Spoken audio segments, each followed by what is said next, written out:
because we can create all kinds of vanity metrics and really great numbers, but that doesn't mean it's converting.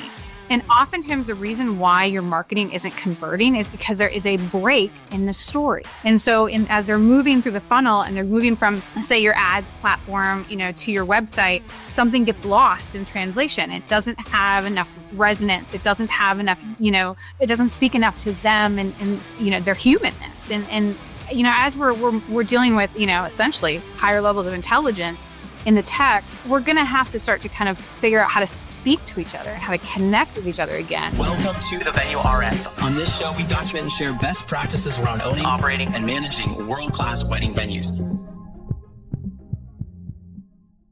What is up, everyone? Jonathan here with the Venue RX. And on this show, we're all about making a difference for the better in your business. We have a variety of different shows. We talk to venue owners. We also talk to event pros, venue pros, wedding industry pros, people who are experts at helping you level up your event business. And today we're going to be talking about one of my favorite topics of all times, which is marketing, and just actually how you get traction on that. And we're going to dive into a number of different topics today. It's going to be very, very packed episode. So I'm really excited today to be joined by Krista Chapman. Thank you so much for being here today, Krista.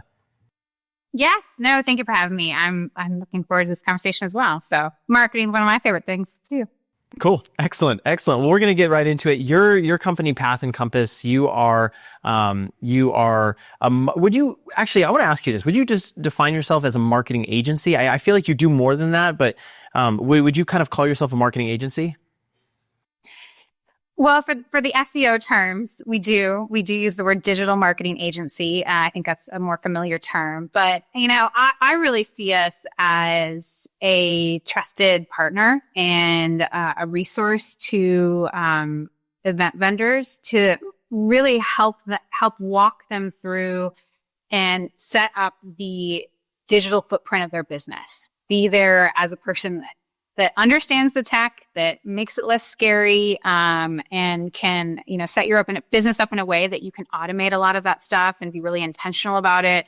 And build out all those marketing pieces that can oftentimes feel like they are rapidly shifting and really complex when you're just like, I just want to take care of my people, and my clients and my brides. And so we focus on more of that support area. So I think, agency maybe is a little bit limiting, but it's definitely, how people kind of define us and know us. One key word in all of the research that I was doing about you prior to this, one key word really stood out to me kind of repeatedly. And I saw it throughout your marketing. I saw it pretty much everywhere, but it's the word systems. And, that's, I think, one of the things that I'm most fascinated about, because in, like you said, a very busy world where there's a lot going on and a lot of the very creative people, people who have a real heart for hospitality in our industry, they want to serve couples, they want to work with those couples, and then there's marketing, right? And then there's sales, and then there's operations, and you've got to be kind of in this whole business realm. And I've found that systems, although oftentimes they are fences or their borders, they actually help give us the freedom to set up a system that allows us to unlock growth in other parts of our business. And that's one of the things that really was exciting to me about digging in more to what you do. And so before we dive into all this, because there's so much to unpack, I love a good origin story. Could you kind of unpack like how you started Path and Compass and why the wedding and events industry? So my background is in wedding events. I was an event planner and worked as a venue, manager, director, for my first career. Did that for about 15 years, and I hit my quarter life crisis, and I was like, I'm really feeling burnt out, and not. I was good at what I did, but I didn't love what I did, and I thought it was a really important to be more intentional about building a life that you are doing things you love, and not just things that you're good at. And so in 2010, I left my job, quit my job, no plan, and I rode the burgeoning content marketing wave. And so that was back when blogging was first starting and social media was brand new, and businesses were being asked to sort of contend with this. And, that was a space that was not a wheelhouse or a comfort level for a lot of people. They didn't want to become a blogger and a social media poster, way back then. Now it's certainly much, much different. But, that became the sort of building blocks of the company and agency. And then over time, we started to do all the marketing things, and we were really helping. Because for me, I think I really like to get into the big picture with people and say, what is it that you want built? And because I can give you 100 marketing tools, but I want to know where you want to go and what is your definition of success. And then that way we can hone it and refine it to you. It's where the systems can be really important. But it was really something about, helping people decide what tools and pieces made sense and how to prioritize them to grow their business or to, move their business forward as they wanted to. And then over time, things refined. And more recently, we've really kind of doubled down and specialized more in the digital side of things, just because it's becoming increasingly complicated and technical, and it is moving at a warp speed. And so, but we still know all the other marketing things. So it's been about 15 years that I've been in this industry. And the beauty too of having worked in the industry for so long, is I know my team knows all the pieces of the industry, which is really great. But we've also worked with people outside of the industry. And so we're able to kind of like pull in different ideas and synergy and stuff like that there. So that's my story. I love hearing that. Krista, I want to give you just an opportunity before we jump in here. Is there something that you wish you could shout from the rooftops to venue owners, maybe people in the event space in general, something that's just like maybe a mental block that people are, generally have a hard time overcoming as you're working with them, or maybe a misconception around marketing? Like, what would you shout from the rooftops about marketing if you could, and communicate that to every venue owner or event operator? First of all, that's a great question. I really appreciate the thoughtfulness of that question. What came to mind, because I'm sitting here and, trying to intuitively see, there's so many things, I could say, but two things come to mind. And I'm going to move them into, I'm realizing I'm going to combine them into one thing. If you care, it will be okay. If you care about your people and about who you're serving, it's going to be okay. All of this marketing stuff will figure itself out. Your life will figure itself out. It's the robots will not kill us. It will be okay. I love that. You said, if you care. How does a business owner show they care? Or like, what's the other option, I guess? So this is the space, and this is a space that I am, consuming and capitulating about, like, as we speak. I mean, this is all stuff that I'm thinking about and evolving my thought process on. But I've always believed that as service-based businesses, we want to position ourselves as the trusted resource, as a partner. We want to be there to help people no matter what they need and serve them. That's what we're providing, a solution to their problem. And I think sometimes when you get into this like tech weed marketing, like tools, platforms, systems, processes, you start to lose some of that piece. And if I look into the future and I, am trying to predict what's going to happen, and AI is going to do all of this stuff for us. It's going to take care of all of this productivity, busy work, calculation, organization, literally all of it. So what are humans going to do? What is it that makes us uniquely, important to each other and valuable to each other? And it's that point of care and human connection. And so that's where I think that needs to be threaded as the base of everything you're doing.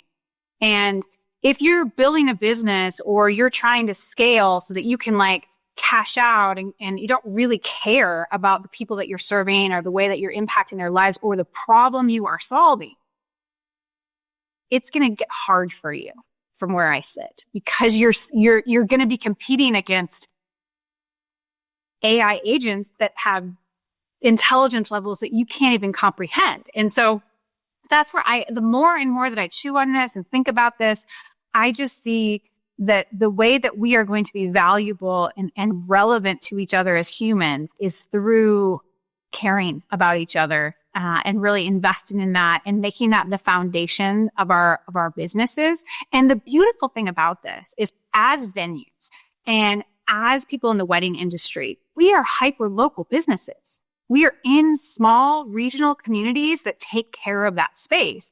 And so it only naturally lines us up with investing in that community and really being there versus sort of worrying about this kind of, global national type stuff. Sure, those things do impact us, but I think that there's so much opportunity for the hyper local business that is already necessary to its community to lean into that and see that that's going to be really valuable. So my brain pretty much exploded just now. I have so many ways that I want to go in this conversation. Obviously there's some things that I want to hit, but like, as you talk, a lot of it is kind of inspiration. And yeah, I want to, before we jump into this, so it's very interesting. Today, ChatGPT 5, right? GPT-5 got rolled out, which I didn't even see that. Thanks for the update. I'll look at it after this. Yeah. GPT-5 rolled out. I have a meeting right after this with a guy who runs a digital ads agency, but it's a guy. And I think one of the cool things, you've got a female-led team, and you talked a lot about care, and I think there's a certain approach that you have. And so I think that is really neat. And when you have a company like yours, we talked about this just before you got on, marketing, sales, some of this stuff can be and has been in many cases a male-dominated, industry, and can be very cutthroat. And so I'm kind of tying those two things together in terms of like the care that you talked about, your approach, and then also the way that I do think marketing can sometimes be broken down into just like ones and zeros and metrics and analytics and all of this. And what you're saying really breaks through a lot of that noise, because you're saying that it's the level to which we are able to show our care through those metrics that there may not be a direct line between metrics, but there should be ideally, but you're able to like show your care through the marketing and through storytelling and some of those things. So when I say that, and when I'm kind of tying those two pieces together, you guys being a founder-led business, you gals, I should say, and kind of marketing as a whole being really primarily focused on metrics, like how do you kind of bridge the gap where you still want to be focused, I'm assuming, on some sort of measurable outcome inside your marketing, but you also want to make sure that you're telling the story and that you care and you're not, only metrics and analytics focused? Mm-hmm. So I will say this is one of the benefits of not having a marketing background. Because I didn't, get trained in marketing, I got trained in essentially customer service. Metrics for me is the guide, but it is not the end all be all. We certainly pull reports, but we're looking at it to try to determine, behavior and trends, but ultimately, I am regularly talking to clients and saying, what are people telling? Like, what are the words that they're using in conversations? Those become the keywords, not necessarily what, Google has determined is the most popular keyword. What are the desires and trends and wants? Are you seeing what we're seeing? And then is the revenue there? Because we can create all kinds of vanity metrics and really great numbers, but that doesn't mean it's converting. And oftentimes the reason why your marketing isn't converting is because there is a break in the story. And so as they're moving through the funnel and they're moving from, say, your ad platform, to your website, something gets lost in translation. It doesn't have enough resonance. It doesn't have enough, it doesn't speak enough to them and their humanness. And GPT is getting so good at doing this, but there definitely has been a time where we have built marketing copy and online copy through this lens of SEO. We still do. We still need to do this. This is not something that's leaving quite yet. But that SEO copy was written for bots and not human. And I think that we're going to have to, as we're dealing with, essentially higher levels of intelligence in the tech, we're going to have to start to kind of figure out how to speak to each other, how to connect with each other again. Something that, I could soapbox about this stuff forever, but like, I think that with metrics, your gut still is the most important metric. And that's still the metric I go to over and over again in business. And I'm always putting it against what problem are we solving and how does this help humans? Until I have robots that are actually giving me revenue, I need to make sure I'm serving humans. I love that you said that. With all these tech tools that are coming out, you mentioned them a couple of times, and obviously I'm so glad that you mentioned AI, and we're going to talk about it here a little bit. There's so many tools, like just so many tools, even for SEO, for social media posting, for all of the different things. Obviously, we want a system as well. And likely someone who's listening to this right now, if you are listening to this and you do feel a little bit overwhelmed and maybe unsure what to choose because maybe you have a pain point with the current system that you're using, are there some places in the marketing journey that you would recommend always putting in some sort of system? And then maybe some places that people should consider not automating and not putting in a system? Yes. Yes. So I think that if we're looking at a marketing funnel, I think the top part of the funnel is what you're going to see the most automation. And this even makes sense if you think about how enterprises are building businesses. The entry level customer service person is going to become, is more and more becoming the press one, things like that. So I do think that there needs to be, and I will say that the beauty of this is that the younger generations, they're oriented to this, they're used to this, they understand how to kind of navigate those digital layers. And so, your digital ads, your social media, I think there's a little bit of overlap there, because I think that kind of serves two different things. It's brand awareness, but it's also, there's definitely community and some, and nurturing of, leads and stuff there. I think there's some opportunity to automate emails. I think email is a vastly overlooked marketing tool, especially when it comes to, the wedding and event industry. There's so many people that are not doing email well, and sort of kind of abandoning it for social media, but email has just such better ROI. And it can be a mix of automation with more personal connections, but because email to me is the middle of the funnel, it kind of, separates the top from the bottom. And then I think, as you get further into that funnel, that's where the humans really need to come in. And so what you need to be, from my perspective, working to is utilizing systems and automation in these upper parts to drive leads into your business after you have carefully and thoughtfully crafted an intentional brand and message.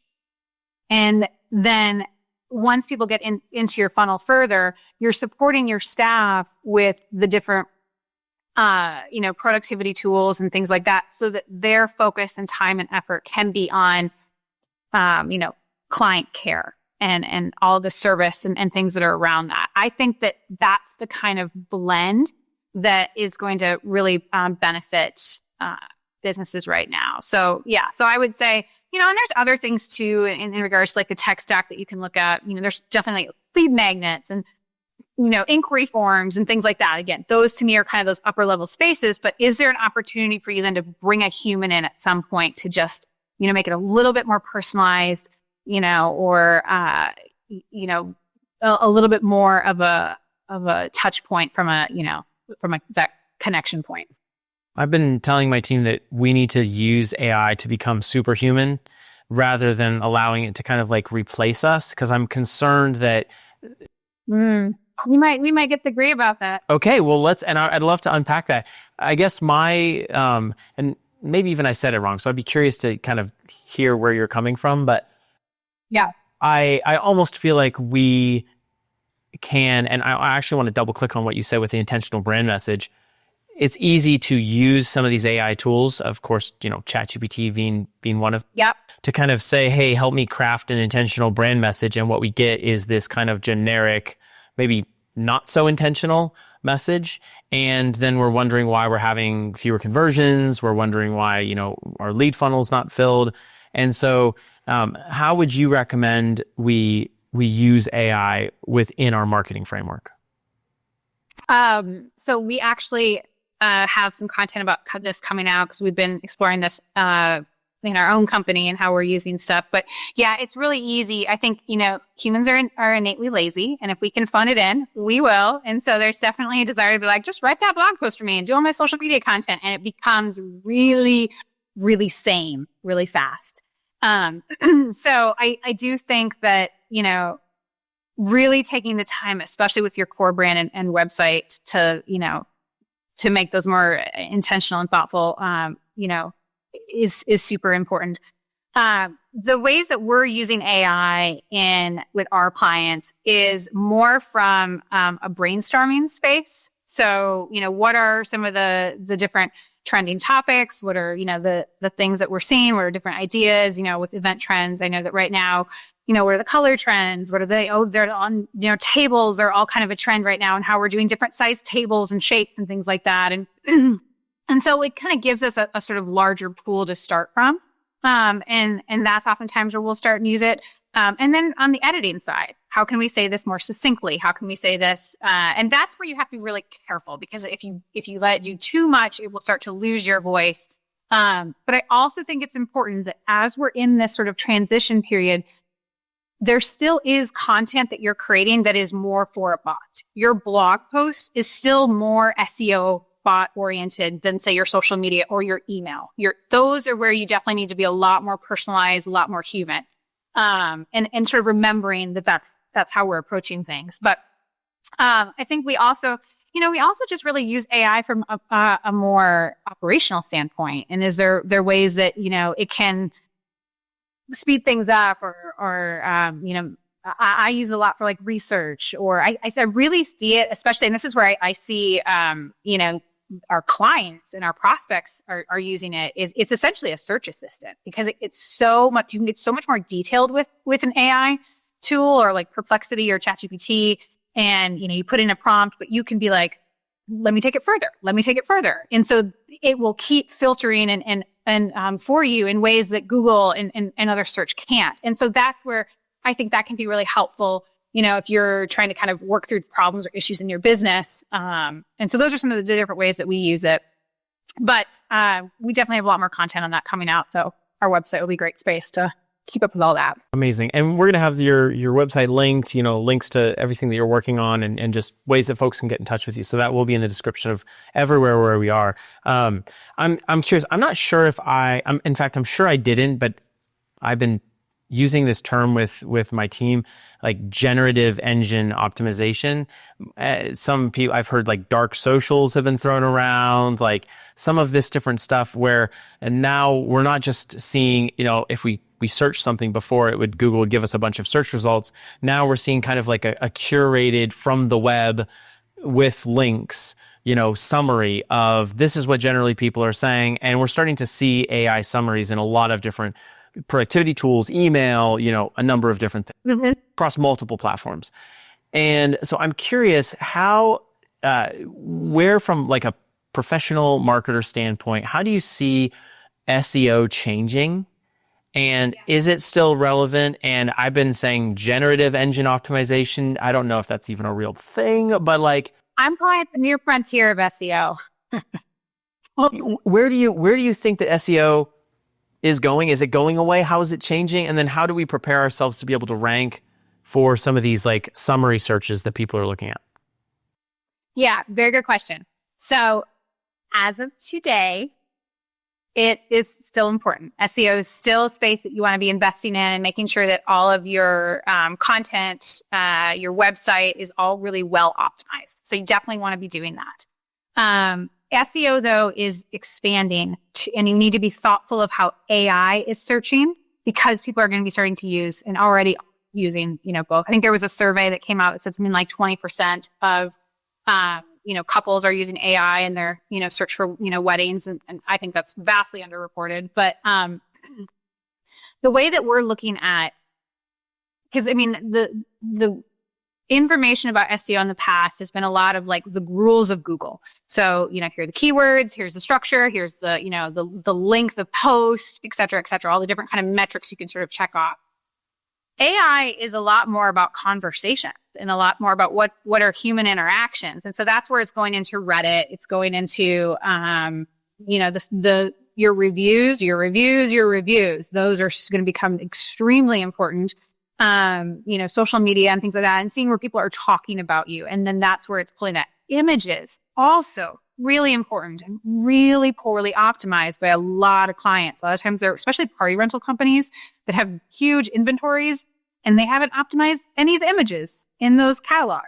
And those all your portfolio galleries, all those should have optimized images where you're doing the alt tags and you're being mindful of the metadata that's in those.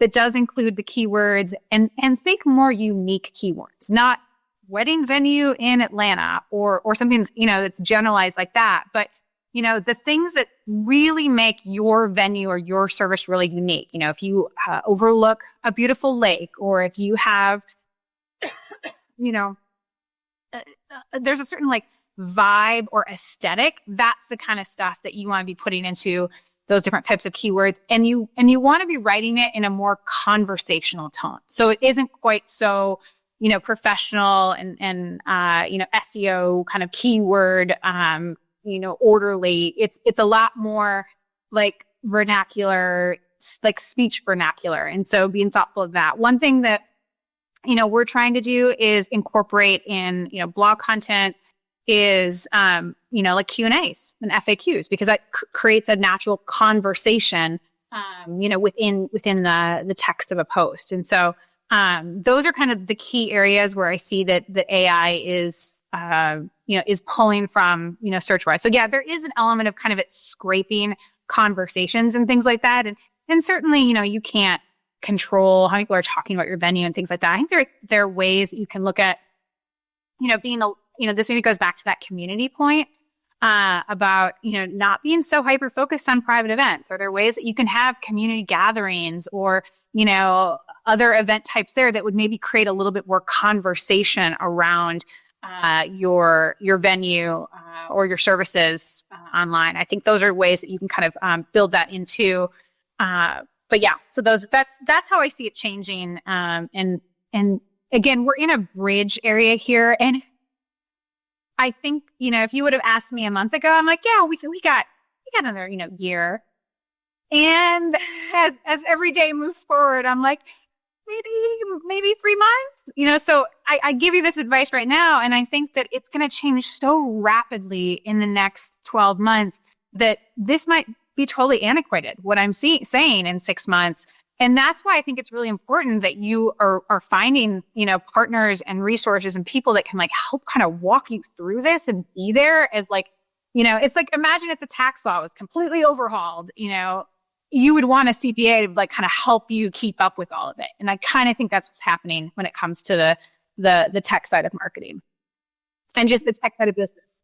Yeah, Krista, that's such a cool analogy. Like, imagine if tax law was changing every 3 months. Like, everyone would have a CPA as their best friend. Like, help explain this to me, help unpack this. And that's totally what we're seeing with AI. But there's financial impacts. Obviously, there's, team member and HR impacts. There's like all of these different things. I mean, this is not just going to affect marketing. The way that we do and understand business and life as humans is going to be completely upended in 5 years or less. And it's going to be okay. I promise we are going to be okay. Yeah. As long as you care, right? And yes. I want to kind of double click on that really quick too, because I think I've been in these conversations with business owners, and typically, where people hire us is they are burnt out, or they have other priorities and they really want their venue. They care about their venue, or they care about making money, or they care about something to do with the property, but they just can't. They don't have the capability or whatever to do it. And that's why we come in, we manage the properties professionally. We do all this different stuff for them. But I've been in some of those conversations where it's like, we just need to book 50 events. We just need to book 100 events. We just want to make XYZ amount of money. And when that happens, it's less of a care about the couple, and it's then on me. Like I have to say, and this is why people bring this in, but like we have to find where the care is, because if it's just kind of this straight like transactional sort of situation, like I think there's so many more options that people have now that they will find that person that cares. So I love that. Let's pivot really quick and just talk about systems, because as I heard you saying this, like now all of a sudden with AI, there's all these tools, right? And then you said with the generative stuff and with where SEO is changing to kind of be more like scraping the internet to find things, and reviews are important, and alt tags are important, and like all of these things are important, especially for a solo operator, especially for an owner operator who's maybe a little bit newer in their journey. That could sound very overwhelming, because essentially what we just said was all of the things are important. Like be relevant everywhere or you're going to suffer. How do we systematize this? How do we get to a place where we can be everywhere, maybe, where we can also be like touching all the things and filling all of the buckets, but we're not completely burnt out, and we can also focus on service delivery? Yeah. Also a really good question. I think that we have to be realistic about what we can accomplish as a single human. I will say that you're going to have more help, although it's going to be AI help in the future that will allow you to scale in ways that won't necessarily cost you the human labor, though that opens up a whole nother ethical conversation that, we'll leave for now. I think, yeah, exactly. I think that as a solopreneur or as a person who, is just getting started, focus on your lower funnel. So the lower funnel is going to be the space where you are building your website and brand, being really thoughtful about how you're different and unique. Who are you serving? What problem are you solving, and why they should care? That should be immediately clear within seconds of landing on your site and anytime that they're interacting with you. And then I would look at building an email list and focusing on that smaller space of where you can, start to reach out to people and build things in a reasonable way. Because until you really are, scaling and have a team, or putting a team in place, it is only then that you need to start looking at, some of these upper level marketing things, digital ads. A well-done website will give you decent SEO, but going to networking events and being part of your community and connecting with other humans will also bring you business. All of this tech stuff didn't exist 10 years ago, 15 years ago. We didn't have any of this stuff. Everybody talked to each other and put ads in in magazines and things like that. So it's still about getting in front of people and pitching your business and selling to them. And that, as a solopreneur, is where I would be focused, is making sure that your sales and your ability to pitch to people is really tight. If you have more capitalization and you desire to scale faster from the get-go, then yes, you can start bringing in some partners to look at your SEO, to build ad campaigns, et cetera, et cetera. But again, I go back to, what's your definition of success? What do you want your life to look like? You don't need a big business as a solopreneur. I have long had a very small agency, and we're very strategic about where we do marketing, when we do marketing, and when we don't. And we just focus on taking care of people and just doing really good work. That makes a lot of sense. And I can again see the kind of drawback to the care and also the drawback to identity. And I think based on when I was looking at your website, you kind of have a pathway. And so I want to double click on marketing really quick. I'm sorry, emailing, email marketing.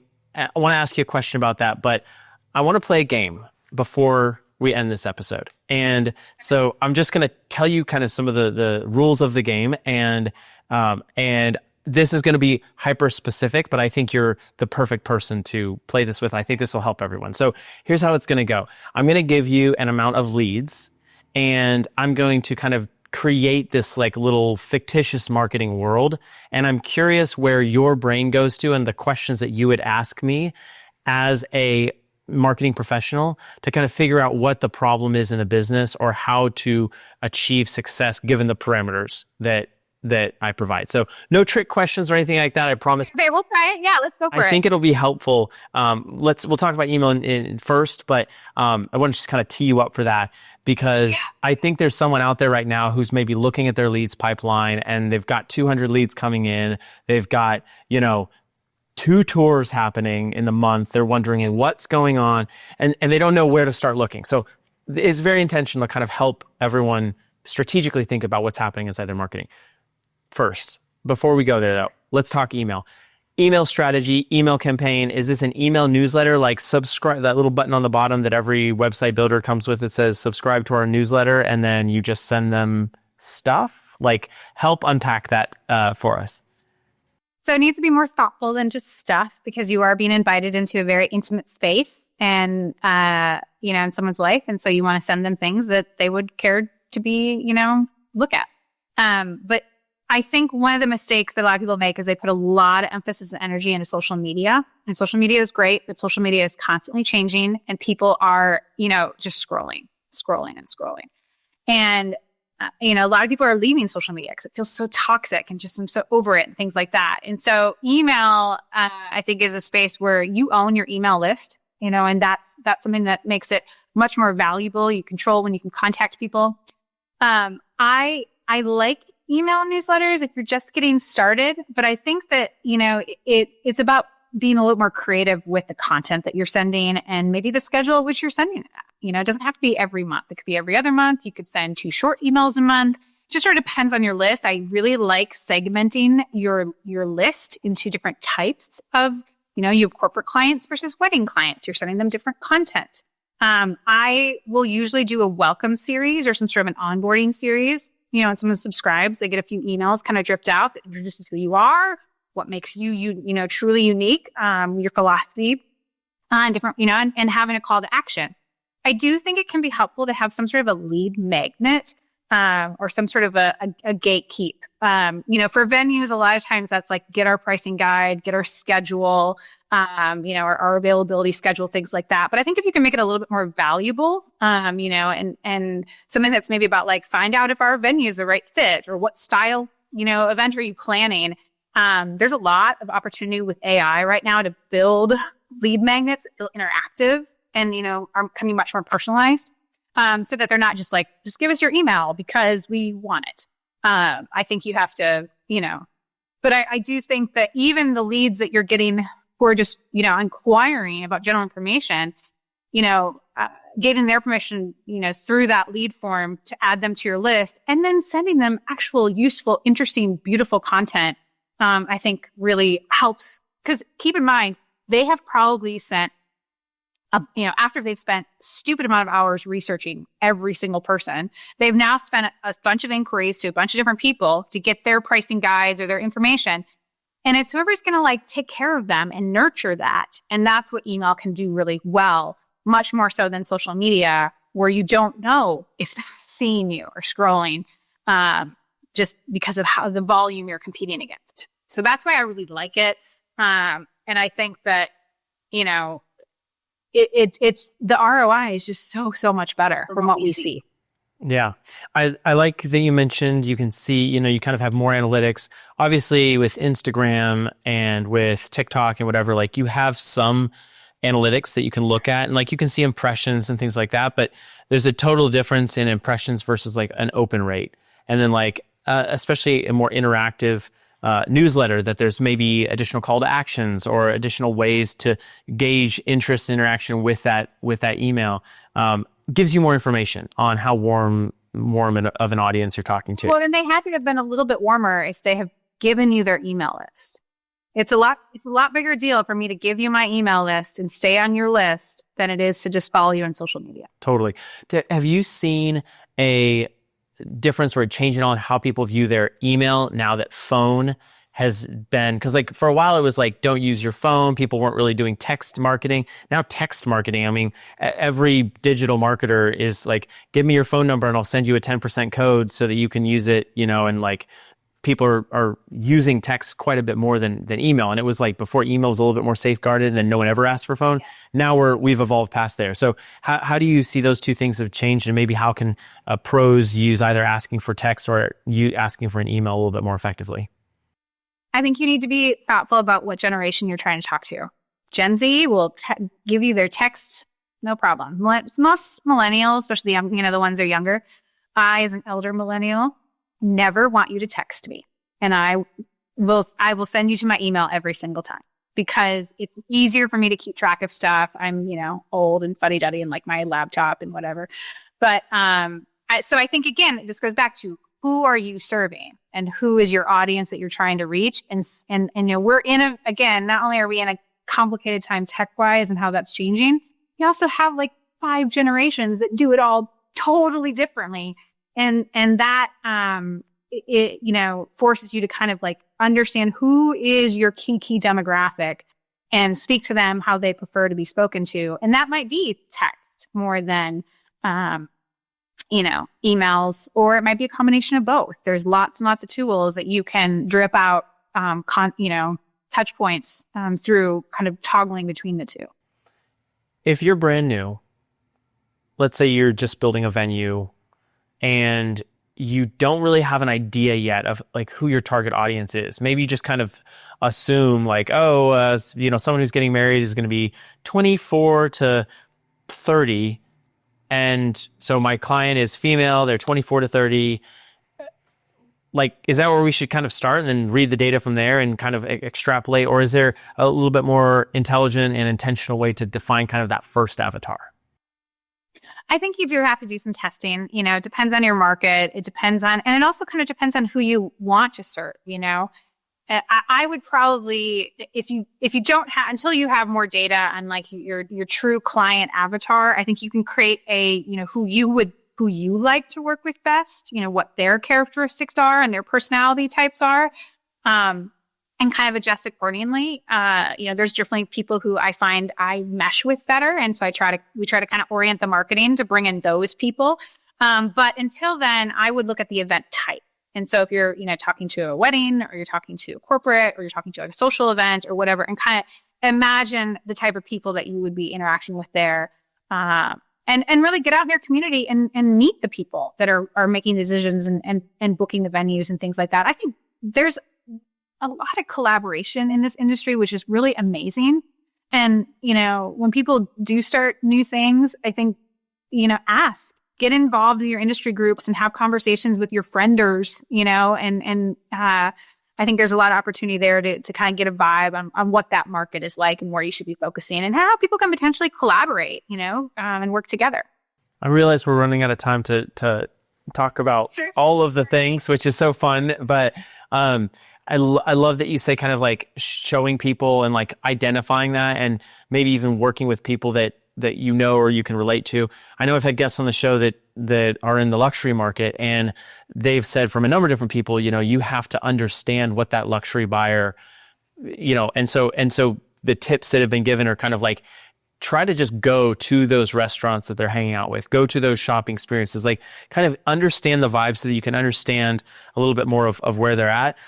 I also think the pictures, the images, the story that you tell on your site, and you were kind of mentioning this a little bit, allow you to connect with the audience, and whether that is generational, like you were saying, a certain generation, whether it's a certain socioeconomic demographic, whether it's a certain race or culture. I think that's really important. And evaluating that, we actually internally call it venue DNA. And it's like trying to understand venue DNA and what that venue DNA is. And obviously it's not our DNA, because we're coming in to be an engine to power what the owner has. So if the owner is African-American and they serve an African-American community, we want to be authentic to that. We want to like tell those stories. Yeah. If that demographic serves same-sex couples, like, we've got venues, California to Connecticut, and it's kind of like, you have to understand. And so using those pictures, you talked a lot about like written words, we talked about copy and stuff like that. But in terms of photos, and I guess some of that copy as well, if you had a avatar, or you had, I don't even want to say an avatar, you had clients who were coming in and they were different than the clients that you want, how would you go about kind of shifting that a little bit? Maybe it's moving into more of a luxury market. Maybe it's, I don't think anyone wants to do more budget weddings that I've talked to, but let's say someone is wanting to work more towards that. Where would you start in terms of like shifting that? I would look at the website and the messaging. I would look at the brand, because I think that oftentimes is where there's the most disconnect. The brand is either too much like the owner and not like who they want to serve or who they need to serve, or it's dated and it hasn't evolved as the market has evolved or the business has evolved, and that's where I will always look first, is the brand, and then the brand very heavily influences the website, because I think that and then of course that is your visuals and your images and things like that. So I would go there. Got it. So start there, change the things you need to change to kind of speak more to the needs of the new clients. I love it. All right, so let's wrap up today with this game. So let's say that a venue, let's say I'm coming to you, I'm a venue owner, and I have 400 leads last month. So in the last quarter, whatever, I've got 1,200 leads that have come in. Every month, I'm able to schedule and actually complete 10 or less tours. And maybe I'm converting, 20% of those. So I'm getting about 2 bookings a month, something right around there. And I come to you and I'm just like, Krista, I'm struggling. We need to book 10 events per month. Where does your mind go? What are the questions that you're asking me? How are you kind of unpacking this to get us to the place where we can be booking more? So 2 things come up. If you're going from 400 to 10, there's probably a break in your brand. And so there's inconsistencies in what you're putting at the very top level, and then they're getting to their website and they're either confused, there's not anything that's kind of funneling them. A lot of times I'll go to websites and there's like 15 CTAs, calls to action. Book a tour, look at our portfolio, contact us here, sign up for our email.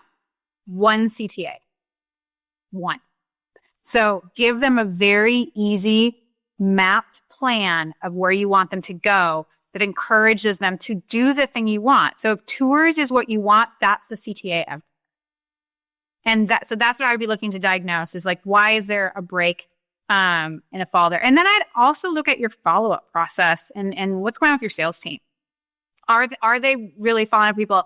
And are they doing the kind of like, just checking in, still just checking in?